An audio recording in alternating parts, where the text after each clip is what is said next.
World leaders, and in particular NATO leaders, are absolutely furious at Donald Trump, and they're taking action, forming joint defense pacts with each other, making deals with each other, and cutting little old Donald Trump and the United States out of their deals because Donald Trump's threats to their sovereignty. One of the most obvious examples of this in the past 48 hours, Canada and EU entered into a joint defense pact and a broader economic relationship. Yep, they entered into an actual deal. So while Donald Trump is threatening the sovereignty of Canada and calling it the 51st state, the Prime Minister of Canada, Mark Carney, flew to Europe a day before the NATO summit at The Hague in Netherlands was set to take place, met with the leaders of the European Union and EU Commission, and announced a major defense deal with the European Union. And Prime Minister Carney said, "We will not be looking back. We are looking forward to new relationships with people who share our worldviews." In other words, goodbye, Donald. Goodbye, United States of America. And one of the things that I've noticed already at this NATO summit is how small and weak Trump and the United States look. And it's an unfortunate thing for me to say this as an American, but it is just the reality. I mean, take a look at this photo right here of just Donald Trump. Look how uncomfortable he looks, how isolated he looks, just how bizarre and strange he looks when he's actually with world leaders.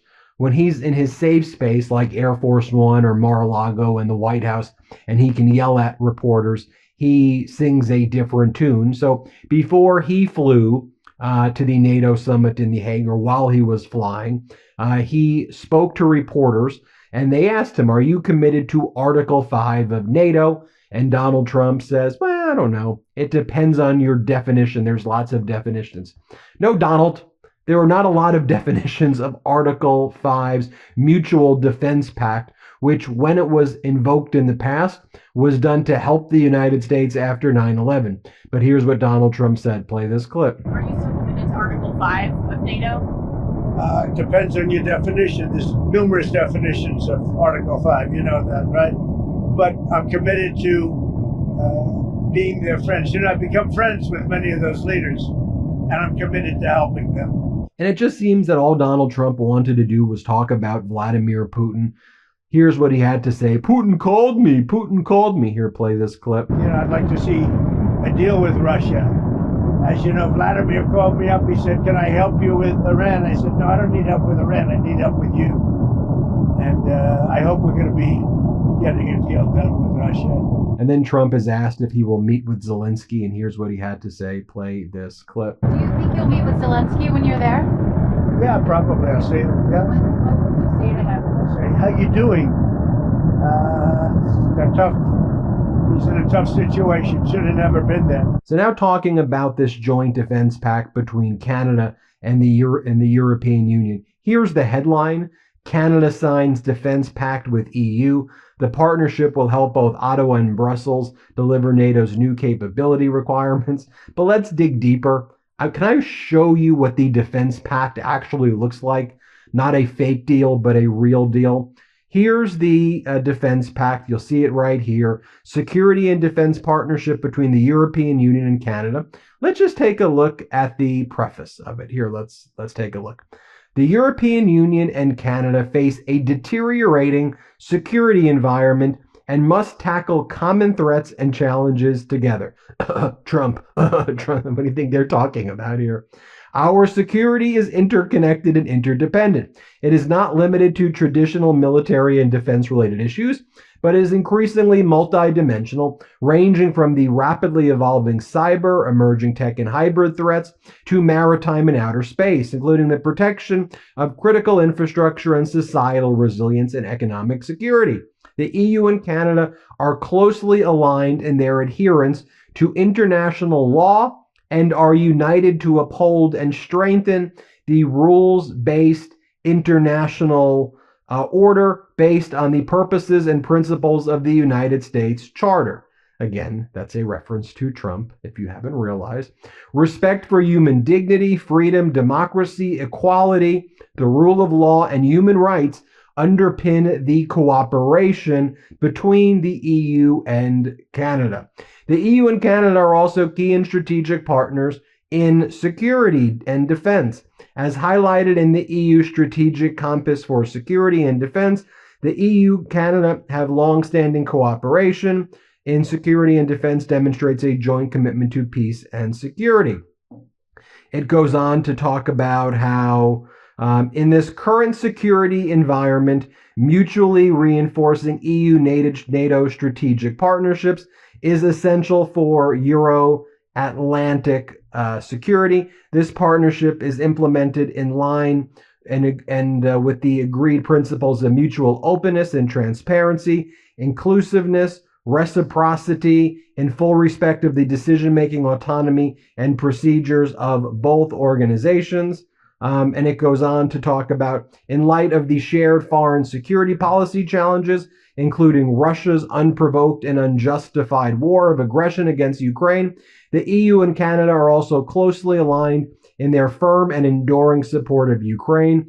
The EU and Canada wish to intensify their cooperation to better meet shared security challenges. So let's take a look over here what Prime Minister Mark Carney of Canada said at this special summit that took place before the NATO summit. This was the EU Canada portion where they just met together, and Prime Minister Carney's like, we are moving beyond the past. We're not clinging to that. We're moving to the future. The future is Canada and the European Union. The message could not be clearer. Goodbye, Trump. Goodbye, USA. Let's play this clip. So we're meeting now in that context in, as you just said, in hard times. We might say even a hinge moment of history. A world that's more dangerous and divided. A time where the rules-based international, the global order, rules-based global order is under threat, in a time when technological change is accelerating. And we really have two choices. This is a jurisdiction as a country in this circumstance.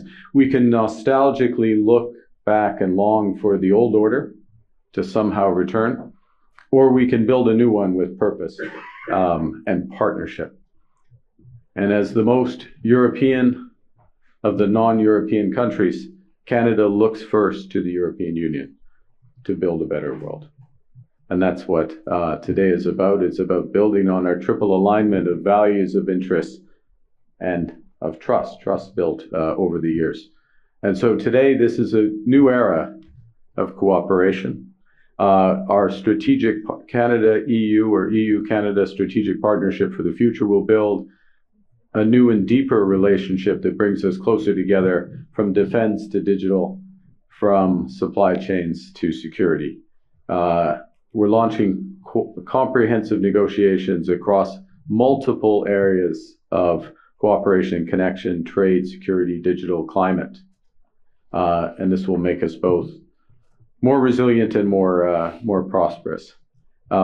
In many respects, what we're committing to, from our perspective, Canada's perspective, is an ongoing process to an ever closer partnership that will bring our people closer together. And you have more from Prime Minister Carney here talking about shared values. And you'll see this entire thing is Trump-coded about the United States disrespecting sovereignty and all of that. Here, play this clip. We also, in this more dangerous and divided world, must be prepared to defend our people and our values, to secure our sovereignty and protect our allies. And to these ends, we will be in The Hague tomorrow with new commitments, significant commitments to our own and our mutual defense, meeting our NATO targets, further accelerating investments in coming years, but doing so, the EU and Canada, with this new security and defense partnership,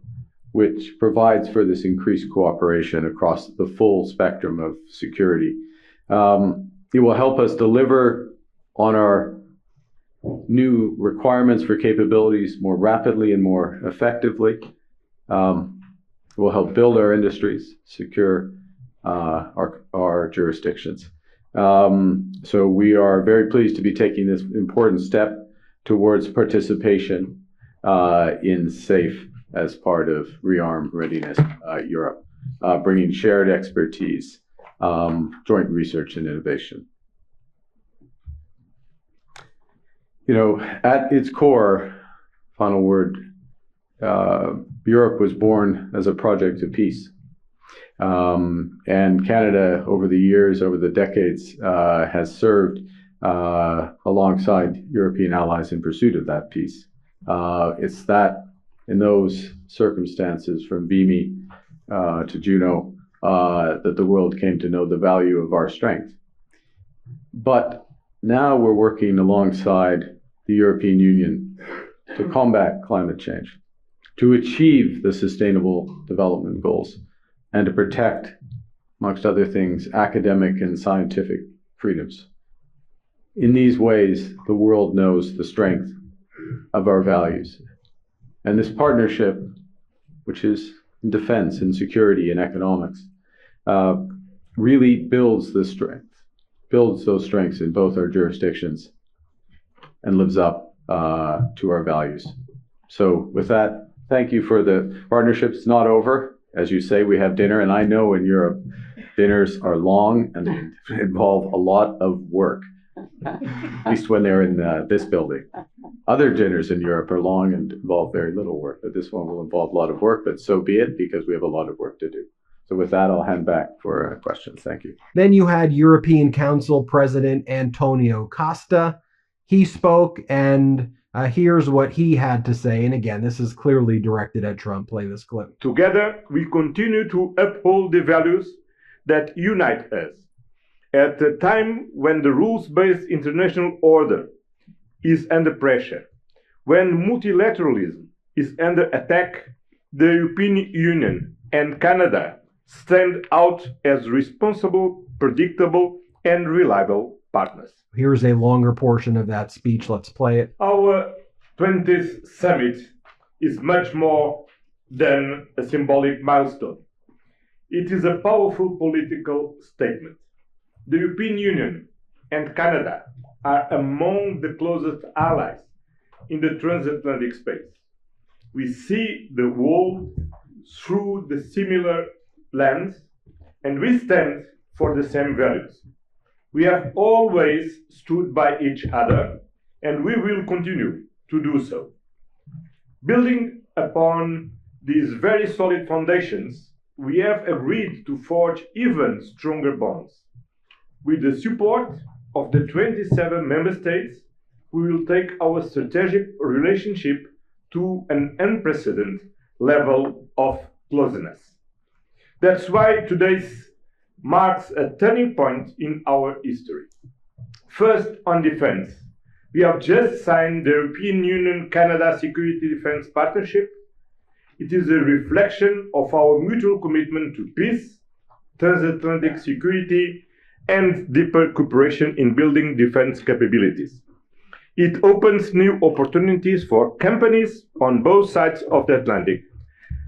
While NATO remains the cornerstone of our collective defense, this partnership will allow us to strengthen our preparedness faster and better, to invest more and to invest smarter.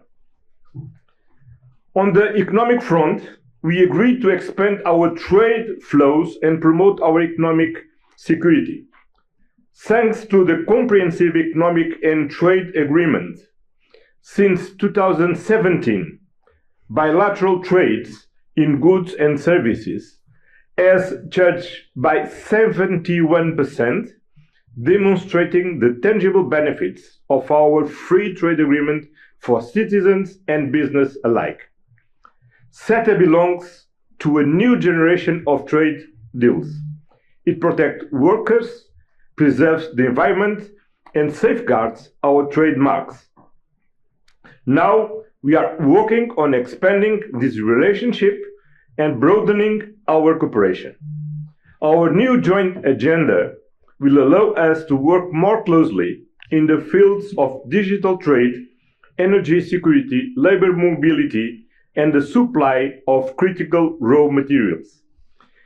We will join forces in the global race for artificial intelligence and other breakthrough technologies.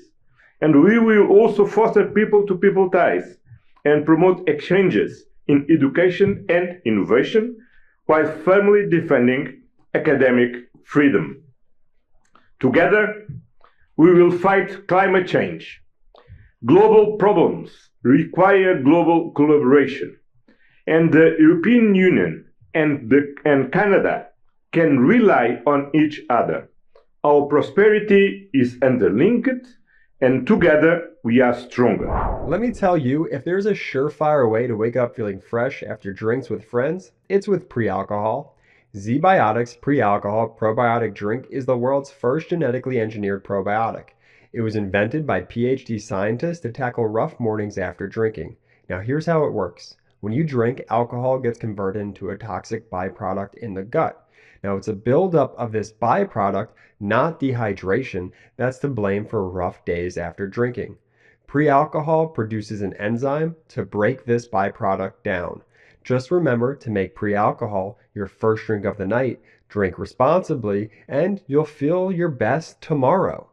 Now, every time I've had pre-alcohol before drinks, I notice a difference the next day. Now, even after a night out, I can confidently plan on just waking up and feeling my best the next day without worrying. Look, I won't lie, I was a bit on the fence about pre-alcohol initially, but then while hanging out with some friends at our bar, I gave it a shot, and believe me, it's the real deal. So I first gave pre-alcohol a try when I was at a wedding. I drank it before my first espresso martini, and you wouldn't believe how on top of my game I felt the next morning. Now summer's here, which means more opportunities to celebrate the warm weather. Before that backyard barbecue brew, or your glass of Pinot watching the sunset at a beach, or a cocktail by the campfire, don't forget your ZBiotics pre-alcohol. Drink one before drinking and wake up feeling great and ready to take on the next day and all that summer has to offer. Go to zbiotics.com/Midas to learn more and get 15% off your first order when you use Midas at checkout. ZBiotics is backed with 100% money-back guarantee. So if you're unsatisfied for any reason, they'll refund your money, no questions asked. Remember to head to zbiotics.com/Midas and use the code Midas at checkout for 15% off. Now this is from Prime Minister Carney's sit down with Antonio Costa and European Commission President Ursula von der Leyen. Play this clip. Thanks and congratulate you for your hosting of the G7. Today we have a new summit ahead, and we are now more closer than ever. We are looking at the world through the same lens.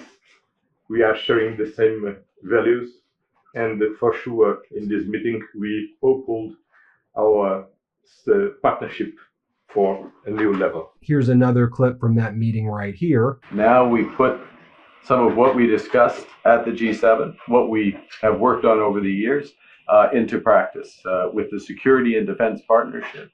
Ursula, it's crucial. It's crucial for Canada, but I think it also shows a way forward to the world. And the breadth of the ambition, but also the practical implementation of our partnership for the future is fundamental to the future of Canada.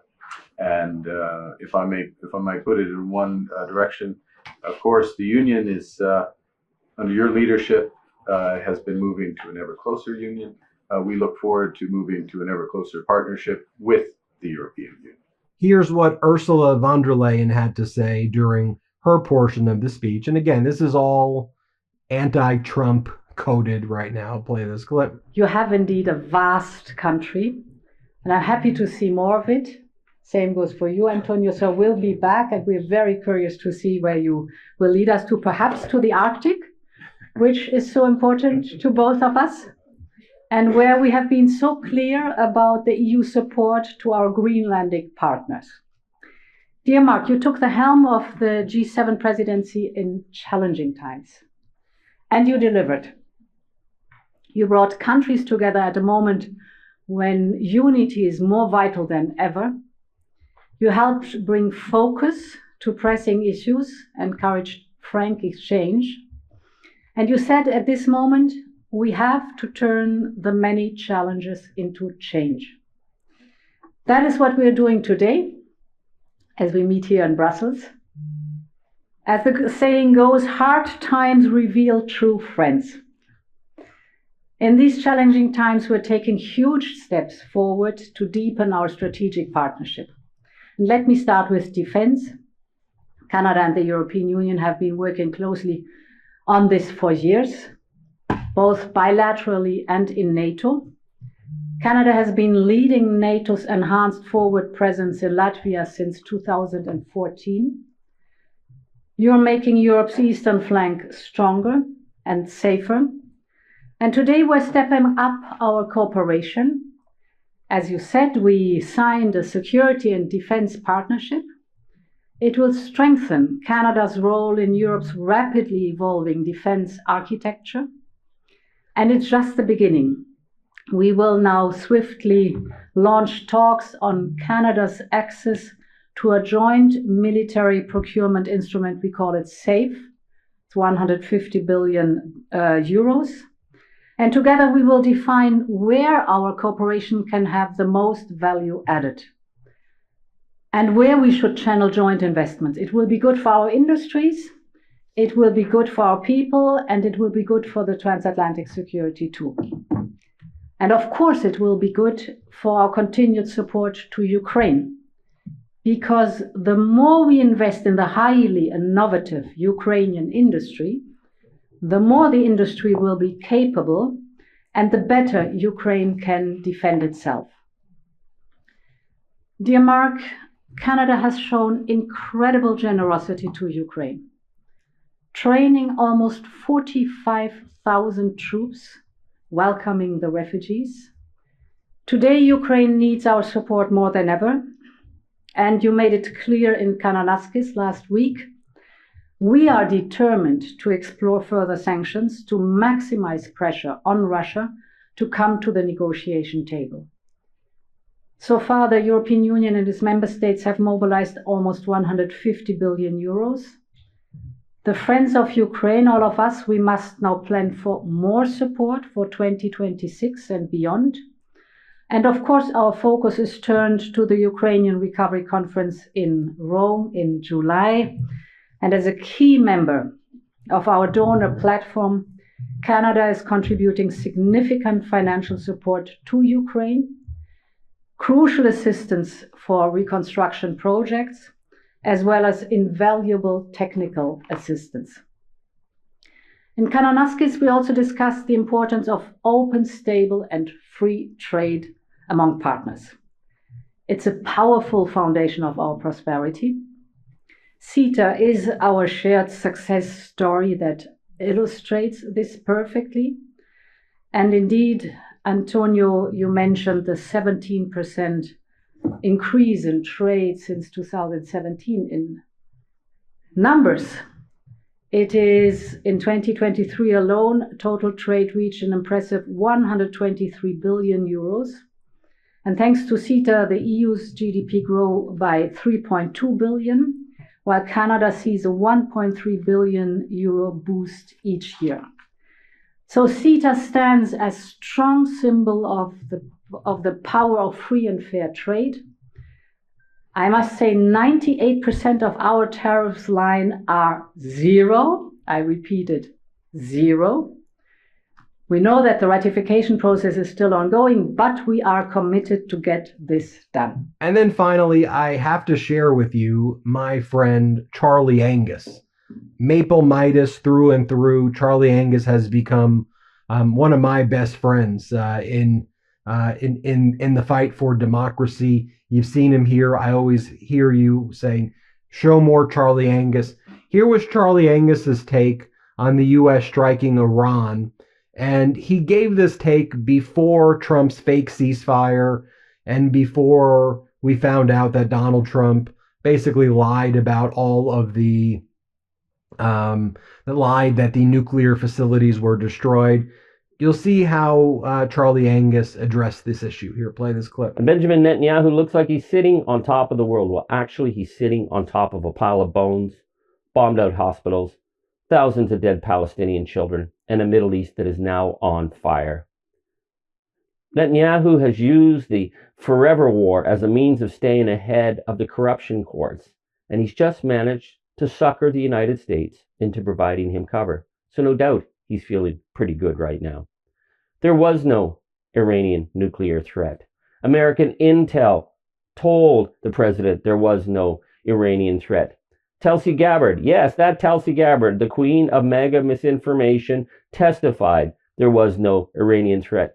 And just recently, in a very telling statement at Hiroshima, Ms. Gabbard stated, quote, political elites and warmongers are carelessly fomenting fear and tension between the nuclear powers.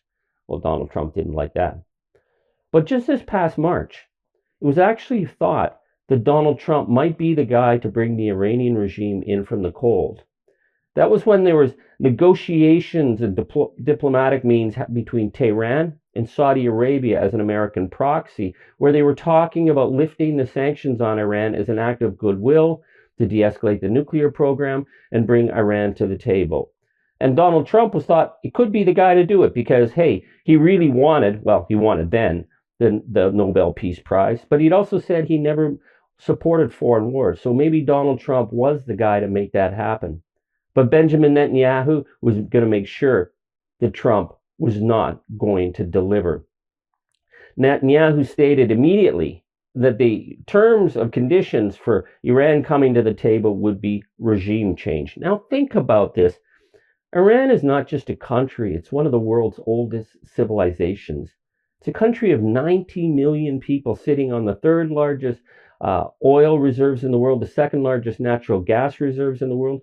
The idea that Tehran could be forced into regime change because Israel dropped some bombs on the city was just ridiculous. So what Netanyahu had to do is he had to sucker in the gangster from Mar-a-Lago.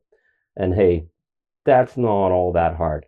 Like, let's face it, Trump hasn't been doing very well recently. People are accusing him of tacoing every time he has to deal with something. So why not start a war in the Middle East, change the channel again? But the real danger here is that now Trump has gone all in. He's been using escalating language like demanding unconditional surrender. And that's a very particular kind of military term. It was used against Japan in the Second World War, which resulted in the dropping of the atom bomb. We're in very dangerous times, my friend. So where do we stand right now? Well, let's look at Donald Trump. As president, the chump got totally played. He has damaged his credibility with his base. He has damaged his credibility on the world stage. Does he back up or does he go further? We don't know. Now, what about Israel? Well, Israel has become more and more isolated on the world stage. Netanyahu is an indicted war criminal. They are being investigated rightly for crimes of mass genocide against the Palestinian people. So right now, Netanyahu thinks he's got all the cards in his hand, but what he's done is he's left Israel a dangerously isolated outlier. And the long-term implications for Israel and Israeli people, I don't think are all that good. Now, what about the West? Well, it can be said that the credibility of Western moral superiority died in the death camp that is Gaza. We all watched the starving children. We watched the targeting of the hospitals. We watched the targeting of aid workers. And we saw our Western leaders say nothing or tiptoe around it. And what that did was that gave Netanyahu the green light to go further. So are we going to see the Western allies standing up and rallying the world at this time to try and de-escalate? They just don't seem to have the credibility. I really hope our Prime Minister, Mark Carney, who's demanded and called for people coming back to the table, I wish him well, but I think the West has really damaged itself at this moment. And then there's Iran. I don't know what the regime in Iran's going to do, but I think the one lesson is that giving up a nuclear option when you're facing these kind of threats of regime change is not something they're going to do.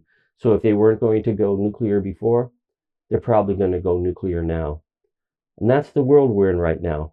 The world is on fire, and we have the dangerous president, the gangster from Mar-a-Lago, pouring gasoline all over the political arson of his fellow gangsters, Netanyahu and Putin, in the war in Ukraine. We have to find a way, my friends, to push back, to show resistance at the grassroots level, to say, hell no, we're not going to go along, and to push our leaders to take a strong moral statement at this time, because right now, these are very, very, very crucial moments. Well, there you have it, folks, and let me know what you think right there. Everybody hit subscribe. Let's get to 6 million subscribers, and thank you so much for watching. Can't get enough Midas? Check out the Midas Plus Substack for ad-free articles, reports, podcasts, daily recaps from Ron Filipkowski, and more. Sign up for free now at MidasPlus.com.